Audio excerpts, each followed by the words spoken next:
Absolvido no processo de impeachment, o presidente Donald Trump se torna mais arrogante, prepotente, autoritário e vingativo. Ameaça tornar os Estados Unidos numa república de bananas. Antes do impeachment, Trump afirmou que o artigo 2 da Constituição americana o autorizava a fazer qualquer coisa.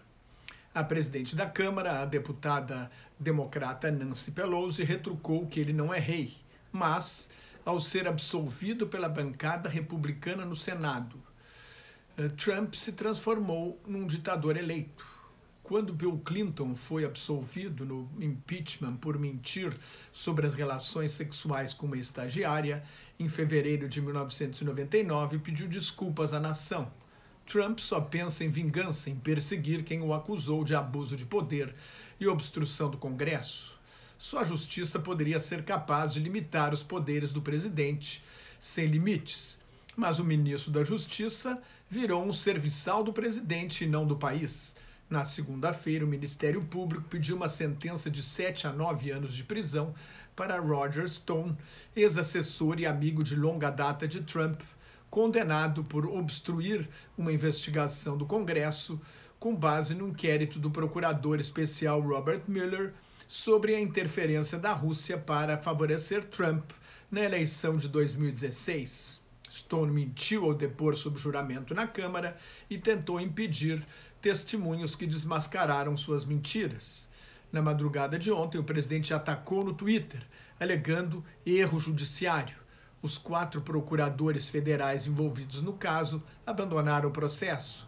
Horas depois, o Departamento da Justiça deu uma nova orientação, sem especificar quanto tempo Stone deve ficar preso.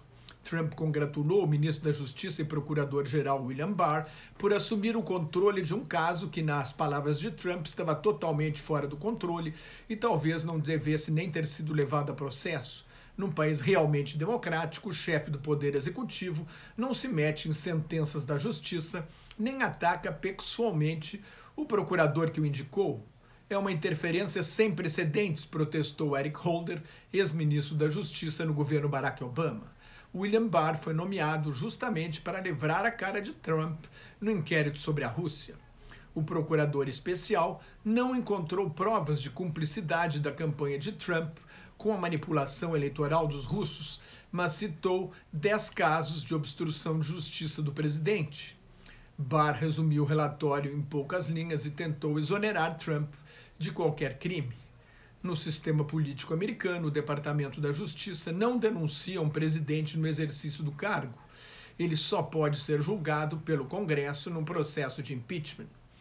O impeachment veio depois, diante da chantagem de Trump para fazer o novo presidente da Ucrânia, Volodymyr Zelensky, investigar o ex-vice-presidente Joe Biden, que pode ser o principal adversário de Trump na eleição de 3 de novembro. O problema de Trump é acreditar que a máquina pública trabalha para ele. Inicialmente, o presidente nomeou o senador Jeff Sessions, um linha dura, conservador, um dos primeiros a apoiá-lo. Quando o escândalo da Rússia veio à tona, Sessions se declarou impedido de atuar no caso por ter mantido contato com o embaixador russo em Washington. Trump nunca o perdoou. Depois de fritá-lo, nomeou um sabujo como William Barr. Furioso porque a mancha do impeachment é para a vida inteira, o presidente afastou o principal especialista em Ucrânia do Conselho de Segurança Nacional dos Estados Unidos, o coronel Alexander Vindman, condecorado como herói de guerra, e também afastou o empresário Gordon Sondland, que nomeara embaixador na União Europeia, porque tinha contribuído para a sua campanha. Ambos acusaram o presidente em depoimentos à comissão de inquérito da Câmara, que preparou o processo de impeachment. Vindman foi escoltado para fora da Casa Branca e Trump sugeriu que ele pode ser punido pelo exército. Seu irmão, que nada tinha a ver com o caso, também foi demitido. O Departamento do Tesouro iniciou uma investigação sobre Hunter Biden, filho do ex-vice-presidente Joe Biden, exatamente o que Trump queria que a Ucrânia fizesse. O deputado Alan Schiff, principal acusador de Trump no impeachment, não quis tomar posição sobre a pena de Stone, mas considerou um abuso de poder flagrante se o presidente realmente interveio para alterar as recomendações de procuradores de carreira. O líder democrata no Senado, Chuck Schumer, cobrou a abertura de uma investigação sobre o novo escândalo do governo Trump. E o ex-chefe do escritório de ética do governo, Walter Shaub Jr., comparou a atitude de Trump no caso Roger Stone à de um ditador de uma república de bananas. Um autoritário corrupto e seus capangas estão usando o Departamento de Justiça como escudo para os amigos e espada contra os adversários políticos. É impossível exagerar o perigo. Com o Partido Republicano unido, seguidores fanáticos de uma economia saudável e eleição indireta através do colégio eleitoral, Trump tem grande chance de se reeleger em 3 de novembro. A reeleição é sempre um plebiscito sobre o governo do dia. Com a economia americana crescendo em torno de 2% ao ano e a taxa de desemprego em apenas 3,6%, o presidente é favorito, observa Martin Wolf, principal comentarista econômico do jornal britânico Financial Times. Trump só governa para quem o apoia e espera que os funcionários públicos trabalhem para ele e não para o país, tenham lealdade a ele, comenta Wolf. Trump se considera acima da lei e do Congresso. É justamente o tipo de líder que os fundadores dos Estados Unidos, como Alexander Hamilton, consideravam uma ameaça. Aqueles que cortejam e adulam o povo começam como demagogos e acabam como tiranos, disse Hamilton. Ele descrevia os populistas que mentem descaradamente e ignoram a verdade para enganar os eleitores que consideram trouxas. Durante o discurso sobre o Estado da União, na semana passada, Trump exagerou a situação da economia dos Estados Unidos, atribuindo-se todas as glórias, mas a produção, o emprego, o desemprego e os salários mantiveram a tendência pós-crise da recuperação que começou no governo Barack Obama. O que Trump fez foi dar um corte de impostos trilionário que beneficiou sobretudo as grandes empresas e os ricos. Dado o tamanho do estímulo fiscal, não foi grande, o resultado não foi grande coisa. O déficit público aumentou em 300 bilhões de dólares e está perto de $1 trilhão por ano.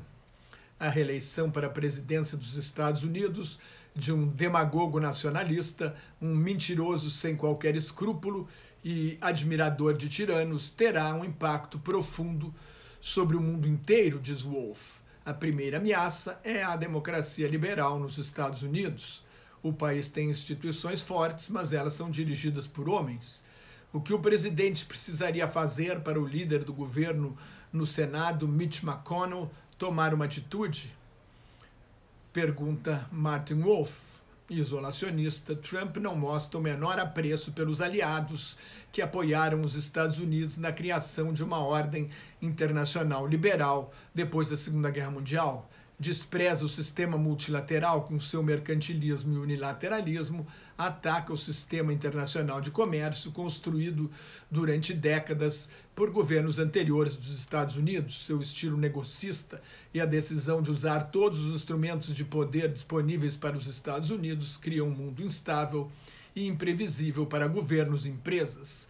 Com uma multiplicidade de acordos comerciais, as empresas precisam se adaptar a vários sistemas regulatórios diferentes. Trump ignora as questões ambientais, como o aquecimento global, a perda da biodiversidade e a poluição dos oceanos. E a questão geopolítica mais importante no futuro próximo é como acomodar a ascensão da China, que deve se tornar a maior economia do mundo até 2030. A transição hegemônica sempre traz o risco de guerra entre a grande potência em ascensão e a grande potência em declínio. O estilo agressivo de Trump e a presunção de que o poderio militar dos Estados Unidos pode resolver tudo não contribuem para a paz mundial.